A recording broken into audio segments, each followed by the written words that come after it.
ओम गुरुर्ब्रह्मा गुरुर्विष्णु गुरुर्देवो महेश्वरा गुरु साक्षात परब्रह्म तस्मै श्री गुरुवे नमः।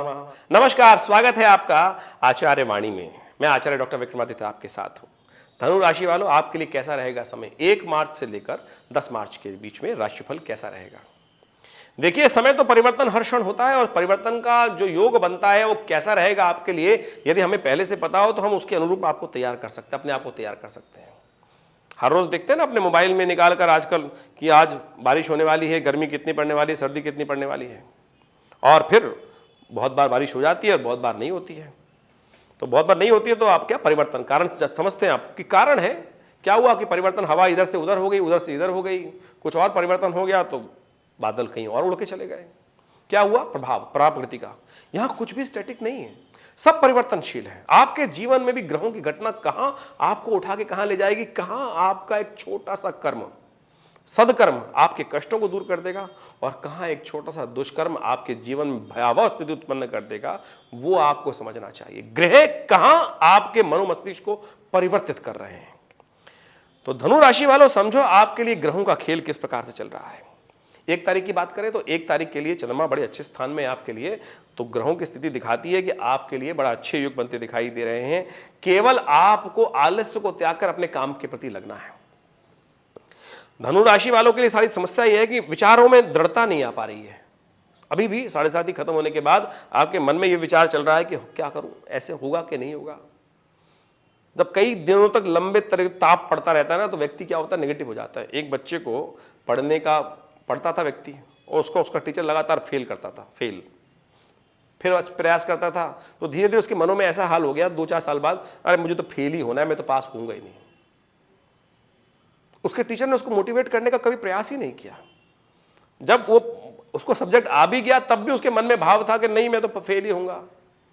तो आपको आवश्यकता है अपनी शक्ति को समझने का। नहीं भाई, आप परिवर्तन कर सकते हैं, अब समय बदल गया है बिल्कुल, तो आप अभी भी बैठे हुए हैं, इसलिए आप पूरा लाभ नहीं ले पा रहे। तो उठिए, जागृत उत्तिष्ठ जागृत प्राप्य वरान्य बोलता था। आपके लिए ग्रह अच्छा है। 1 और 2 तारीख की यदि हम बात करें 2 मार्च की, तो दोनों ग्रह चंद्रमा आपके बहुत शुभ स्थान में है, आपको लाभ दे सकते हैं। केवल आपको अपने प्रयास को करना है, दुविधा हटानी है, दुविधा हटा के काम पे लग जाइए, आपको बढ़िया समय दोनों दिन अच्छा दिखाई देता है। ऐसा कोई परेशान करने वाला योग नहीं बनेगा, आप आगे बढ़ सकते हैं। केवल मन को शांत रखते हुए काम करने का आपको प्रयास करना है, सुख प्राप्त हो सकता है, लेकिन दुविधा त्यागी, इधर उधर वाली नहीं। एक रास्ते को चुनिए बिल्कुल और उसी रास्ते पे लग जाइए।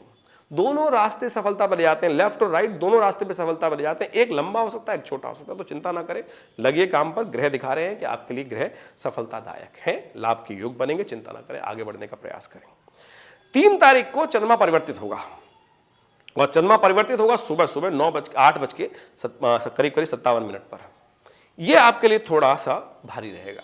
कर्क में चंद्रमा आपके लिए अष्टम भाव में जाएंगे और वो आपके लिए थोड़ा सा दुविधाजनक उत्पन्न कर सकते हैं, आपके धन के आमद में थोड़ी कमी कर सकते हैं। तो इसलिए थोड़ा सा प्रयास ज़्यादा करना पड़ेगा, आपको थोड़ी सावधानी के साथ काम करने की ज़रूरत है। तो ये जहाँ चंद्रमा 2 दिन रुकेंगे तो आप इसके हिसाब से अपने आप का परिवर्तन करने का प्रयास। इस वक्त राहु भी ग्रह आपके बुद्धि में चल रहे हैं और वो आपके लिए थोड़ा सा भयावह स्थिति उत्पन्न करें। तो एक काम करें, आप थोड़ा सा कोयले का चलते पानी में प्रवाहित कर दिया कीजिए, तो ये आपके लिए अच्छा रहेगा। शाम के समय उपाय करने का प्रयास कीजिए, आपके कष्ट दूर हो सकते हैं। बिल्ली को दूध पिला दीजिए, इतना सा काम कर लीजिए, तो आपके लिए अच्छा हो सकता है।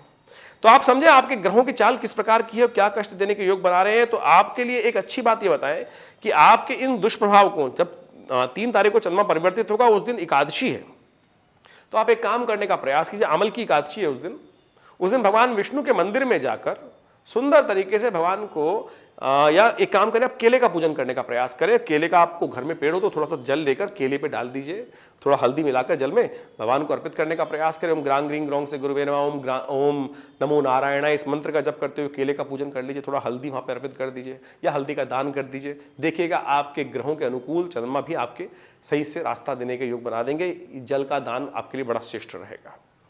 उसके बाद ग्रहों की स्थिति आगे चलेगी तो आपके लिए अच्छा है। 5 तारीख के दिन को आप समझने का प्रयास करें। 5 तारीख का दिन आपके लिए बड़ा सावधानी भरा रहना पड़ेगा आपको, क्योंकि शनि हो रहे हैं उदय उस दिन। देखिए, शनि पिछले काफी दिनों से अस्त चल रहे थे सूर्य के साथ होने के कारण से। इस वक्त जो ग्रहों की स्थिति है बड़ी विचित्र चल रही है। करीब फरवरी के मध्यकाल से सूर्य शनि एक राशि में आ गए, बृहस्पति और शुक्र भी एक अलग राशि में आ गए, दोनों एक साथ परस्पर विरोधी। ये वर्षों बाद ऐसा योग बना है।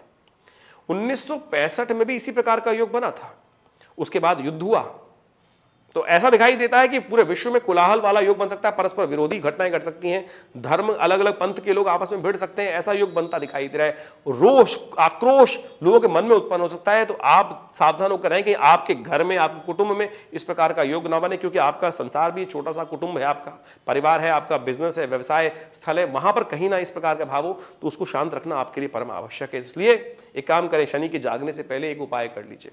शनि के जागने से पहले एक घटना घट रही है, एक बहुत सुंदर योग बन रहा है, उसका लाभ आपको लेना चाहिए। शनि से पहले, बदलने से पहले 5 तारीख को शनि बदलेंगे तो 4 तारीख को प्रदोष की रात है, प्रदोष का योग बन रहा है। प्रदोष काल में यानी द्वादशी और त्रयोदशी का संयोग हो रहा है और शाम के समय प्रदोष काल में, प्रदोष की तिथि में यदि आप एक उपाय कर लें आपकी राशि के अनुसार से, देखिएगा आपके लिए बहुत सुंदर रहेगा।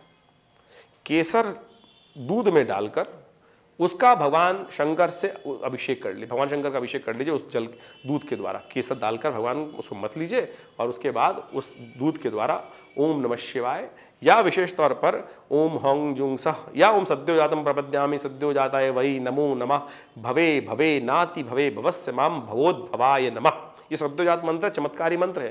भगवान के 5 मुख बताए गए हैं, पहला मुख सद्योजात मुख है और आपकी राशि के अनुसार से कोशिश ये करें सद्योजात स्वरूप का भगवान का ध्यान करते हुए इस भगवान तिथि में, समय में भगवान का अभिषेक करने का प्रयास कीजिए। आपके शनि के कष्टों को दूर, शनि प्रदोष है उस दिन, शनि प्रदोष, शनि के दोषों को दूर करने की रात्रि, तो कोशिश करें इसका लाभ आप ले लीजिए। देखिए ग्रहों योगों के साथ साथ विभिन्न प्रकार से हमारे ऋषि मुनि ने सुंदर योग बनाए हैं। परमात्मा अवश्य आपको रास्ता देता है अपने कष्टों को दूर करने के लिए, तो उन्होंने पहले ही ये सुंदर योग बना दिया और हमारे ऋषि मुनि गणनाओं के अनुसार से यदि आप पंचांग को देखना समझ लें तो ये सुंदर तरीके से इन उपायों को बता सकते हैं। आम ज्योतिषी ये उपाय बताते नहीं लोगों को। आमतौर पर ज्योतिषी बता देते भैया ये अंगूठी पहन लो, क्योंकि ज्योतिषी महाराज को उससे कमीशन मिलेगा। अगर इतनी बढ़िया अंगूठी तो खुद पहन लेते ना ज्योतिषी महाराज, आपको क्यों दे रहे हैं। आमतौर पर यह समस्या हो जाती है कि खुद नहीं आपको बेचने का प्रयास कर रहे हैं। अरे सीधे साधे उपाय करिए, हींग लगे न फिट के रंग चोखा हो, तो इस बात को सिद्धांत तौर पर समझने का प्रयास कीजिए। ये तीर्थ, ये उपाय इत्यादि जो मुहूर्त है इनका लाभ लेने का प्रयास कीजिए। देखिए आप साधारण तौर पर परमात्मा के साथ जुड़ने का प्रयास कीजिए। हमने वही आपके समक्ष विज्ञान रखा है, आपको लाभ प्राप्त हो, आपके कष्ट दूर हो। ये छोटा सा उपाय आपके कष्टों को दूर करने के लिए सुंदर योग बना सकता है। तो आपके लिए ये जो ग्रहों का परिवर्तन है आपके लाभ हो सकता है, कष्ट दूर कर सकता है। उसी दिन 5 तारीख की हम बात करें तो शनि तो परिवर्तित हो जाएंगे शाम को 6 बजे के 2 मिनट पर, लेकिन रात्रि में 9:30 बजे चंद्रमा भी परिवर्तित हो जाएंगे। वो आपके लिए बहुत शुभ योग बनाने वाले हैं।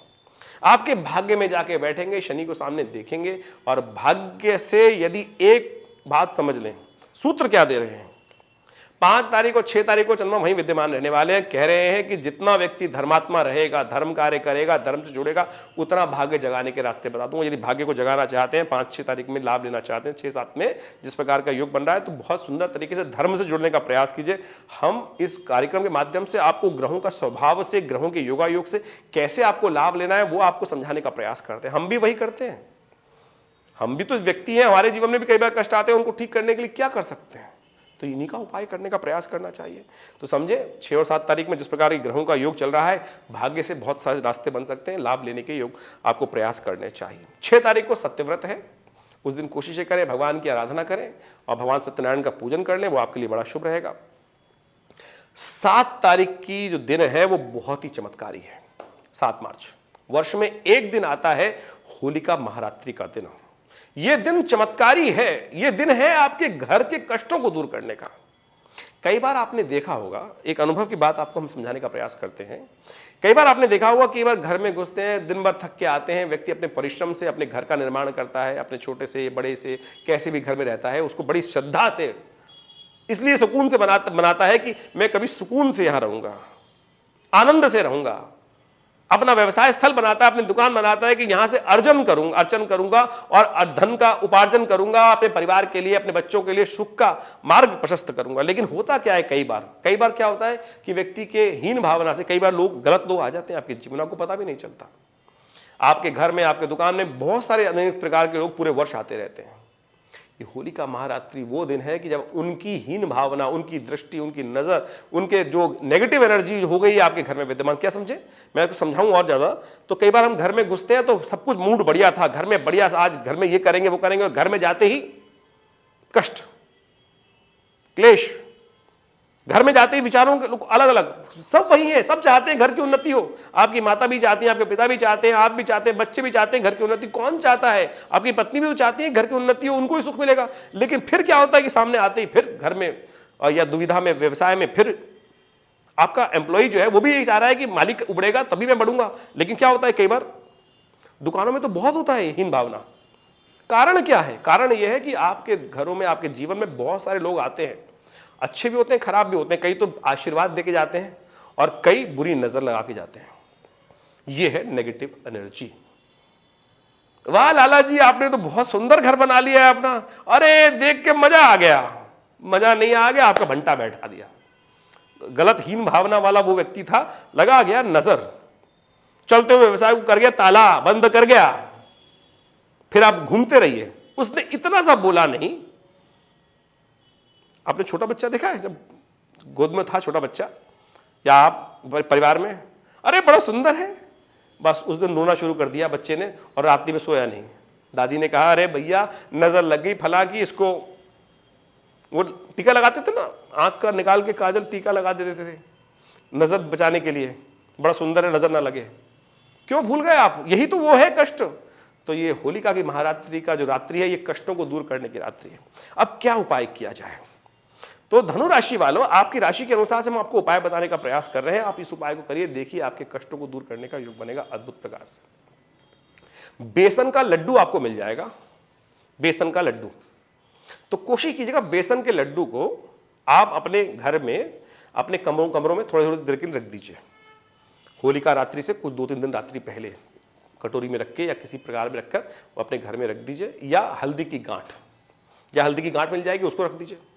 हल्दी की गांठ लेकर अपने घर में विभिन्न प्रकार से, अपने व्यवसाय स्थल पर, अपनी बैठने वाली जगहों पर, अपने मंदिर में, अपनी बालकनी में, जहाँ जहाँ आप घर में रखते हैं, नजर जहाँ लगी हुई है वहाँ लगा दीजिए। घर के बाहर बांध दीजिए उसको द्वार पर। और होली के रात्रि को जलाने से पहले उसको एकत्र कर लीजिए, 2-4 जो भी जहाँ जहाँ आपने रखा था सबको। और माँ भगवती के समक्ष जहाँ होलिका जलाई जाती है वहाँ पर विशेष तौर पर उनको ले जाकर उन सबको भगवती का, महाकाली का ध्यान करते हुए, यदि मंत्र उच्चारित कर सकें, दुर्गा सप्तशती के अंदर 11वें अध्याय में आया वो मंत्र है, सर्वा बाधा प्रशमनम त्रैलोक्य अखिलेश्वरी एवमेव त्वया कार्यम अस्मद् वैरी विनाशनम। 5 उंगलियों से उस हल्दी की गांठ को पकड़कर इस प्रकार से अग्नि के अंदर 5 उंगलियों, सूकरी मुद्रा, इसको बोला जाता है सूकरी मुद्रा। हवन करते वक्त ये मुद्रा उपयोग की जाती है, यह मृगी मुद्रा। 5 उंगलियों से जो की जाती है वो है सूकरी मुद्रा, अनिष्ट कार्यों के लिए, अपने कष्टों को दूर करने के लिए। यानी जो इसको उसमें फेंक दीजिएगा, एक एक करके अपने सिर पे से बाहर कर, अलग से लीजिए, अपने सिर के बाहर कर उसके ऊपर अंदर फेंक दीजिए अग्नि को। और फिर जाके घर में देखिएगा, दोबारा अपने व्यवसाय स्थल पे जाके देखिएगा। दावा है हमारा, आपका जो मनोभाव था वो बदल जाएगा। कष्ट दूर करने का जो योग है, ये है वास्तविक तौर पे जो चमत्कार जो भारतीय संस्कृति में बताया गया। इन मुहूर्तों का आप करके देखें। हमने अनुभव के द्वारा, अपने जो खासतौर पर शास्त्र के ग्रंथों के द्वारा, जो शास्त्र में वर्णित हैं, पुराणों में अनेक प्रकार के उपाय शास्त्र में वर्णित हैं, यजुर्वेद संहिता में अनेक प्रकार की मनोकामनाओं को ठीक करने के लिए विभिन्न मंत्र बताए गए, विभिन्न प्रयोग बताए गए। अग्नि पुराण को उठा के देखें, भरे पड़े हैं इन सबके प्रयोग।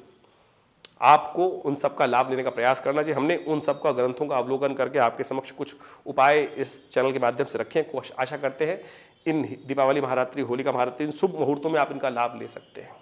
आप उपाय करने का प्रयास कीजिए, आपके कष्ट दूर होंगे। और खासतौर पर उसके अगले दिन एक और योग बन रहा है, बड़ा सुंदर योग, वो है होलिका खेलने का, धुलैंडी का विशेष तौर पर। तो आपकी राशि के अनुसार से आपको क्या कर लेना चाहिए उपाय। अब उपाय की बात आ गई तो ये तो जान लीजिए, ग्रह क्या कर रहे हैं वो तो आपने समझ ही लिया, क्या कुछ करने वाले हैं। तो आपके लिए खासतौर पर चंद्रमा का परिवर्तन जो उस दिन हुआ है वो विशेष तौर पर कई प्रकार से आपके लिए हम बात करें तो आपके लिए बड़ा शुभ रहेगा। कन्या में जब चंद्रमा जाएंगे तो खासतौर पर अच्छा ही बनाएंगे, चिंता ना करें। सुबह सुबह 8 तारीख को आपके सुबह 8:51 में चंद्रमा परिवर्तन करेंगे, बहुत अच्छा बनाएंगे। लेकिन होली के दिन खासतौर पर कुछ उपाय आपको कर लेने चाहिए। धुलैंडी वाले दिन, धुलैंडी की कथा क्या है, खासतौर पर जब भक्त प्रहलाद बच गया और होलिका जल गई, राक्षसनी जल गई, तो लोग आनंदित हुए, धूल से उन्होंने होली खेली। तो क्या करना चाहिए, होली खेलनी चाहिए दुश्मनों के साथ भी। कहा गया ना, होली के दिन दिल मिल जाते हैं, और खासतौर पे दुश्मनों के साथ भी होली खेलते हैं, दिल से दिल मिल जाते हैं, कष्ट दूर हो जाते हैं, अनेक प्रकार की भावनाओं को त्याग के सब लोग वापस बन जाते हैं। किसके साथ होली खेलते हैं आप? अपने संबंधियों के साथ, अपने मित्रों के साथ। ये सब तो संसारिक संबंध है, कुछ दिन आएंगे, कुछ दिन फिर आप रुष्ट भी हो जाएंगे। लेकिन होली खेलिए भैया भगवान के साथ। आपने भगवान के साथ संबंध जोड़ा कभी क्या? मैं एक प्रश्न उठा रहा हूं, आपने भगवान के साथ संबंध जोड़ने का प्रयास किया। क्या संबंध है आपका आपके इष्ट परमात्मा के साथ? चलते तो आप रोज जाते हैं भगवान के पास, भगवान गाड़ी दे दो, बच्चा जाता है भगवान पास करा दो, जाता है घर में कष्ट हो गए दूर कर दो, ये तो आपने संबंध बना लिया। लेकिन इस संबंध का नाम क्या है? आप अपनी माँ के पास जाके बोलते हैं, पिताजी के पास जाते हैं, पिताजी आज गाड़ी लेनी है, साइकिल लेनी है, ये करना है, वो करना है। पति पत्नी के सामने जाके बोलते हैं कि ये आज मुझे ये दिलवा दो, ये दिलवा दो। एक संबंध है ना, और आप उसको करने को तैयार हो जाते हैं क्योंकि आपने संबंध बना रखा है। वो प्रेम का संबंध जो जुड़ा हुआ है। अपने मित्र के साथ आप बोलते हैं भाई तू मेरी हेल्प कर दे, ये कर दे, वो कर दे। भगवान के पास जाके बोलते हैं, वो कौन सा संबंध है? होली वाले दिन जाके खेला आपने कभी भगवान के साथ होली? संबंध बनाया? मन में प्रश्न उठता है, शास्त्र में वर्णित है, तुमेव माता च पिता तुमेव बंधु च सखा तुमेव। कोशिश करें इस होली के दिन एक उपाय करने का प्रयास कीजिए। आपकी राशि के अनुसार से हम वर्णित करने का प्रयास कर रहे हैं। तो धनु राशि वालों एक उपाय करने का प्रयास कीजिएगा। जल में थोड़ा केसर डाल लीजिएगा और उस केसर और हल्दी को मिलाकर भगवान का अभिषेक कीजिएगा, भगवान विष्णु का अभिषेक इसी जल के द्वारा। और उस जल को अपने ऊपर, भगवान के साथ संबंध, होली खेलो ना भगवान के साथ। देखिए भगवान आपके साथ संबंध तो बनाए रखे हैं, हमने वो संबंध बनाने का प्रयास नहीं किया। खेलिए भगवान के साथ होली जाकर उस दिन। त्वमेव बंधु च सखा त्वमेव, हरे रामा हरे कृष्ण करते हुए खेलिए तो सही भगवान के साथ। मंदिर में भी वो द्वार बंद कर देते हैं, अरे भगवान के साथ नहीं। आपके घर में अरे खेलने का प्रयास कीजिए भगवान के साथ होली। देखिए स्नान इत्यादि होकर पवित्र होकर पूजन करते हुए होली खेलेगा, देखिए आपके कष्ट दूर होंगे। ये बड़ी सुंदर उत्सव का वास्तविक महत्व है। आपकी राशि के अनुसार से हमने आपको समझाने का प्रयास किया, आशा करते हैं आप समझेंगे। ग्रहों का खेल बड़ा विचित्र होता है, आपके जीवन में कहाँ उत्थान का योग दे देगा, कहाँ चमत्कार उपस्थित कर देगा। ये छोटा सा उपायों के चक्कर में हम लोग बहुत सारे करते हैं। तो ये हींग लगे न फिट के रंग चोखा हो, होली आपके लिए बहुत शुभ हो, आपके कष्ट दूर हो, आपके जीवन में कल्याण का मार्ग प्रशस्त हो, भगवान आपके समस्त कष्टों को दूर करने का योग बनाए। हमने प्रयास किया है कि एक नए तरीके से इस राशिफल को आपके समक्ष उपस्थित करें। आप इसको समझिएगा, इन उपायों को करिएगा, आपके जीवन में कल्याण के योग अवश्य बनेंगे। होली का महापर्व आपके लिए बहुत बहुत शुभ हो, आपके कष्ट दूर हो। धन्यवाद।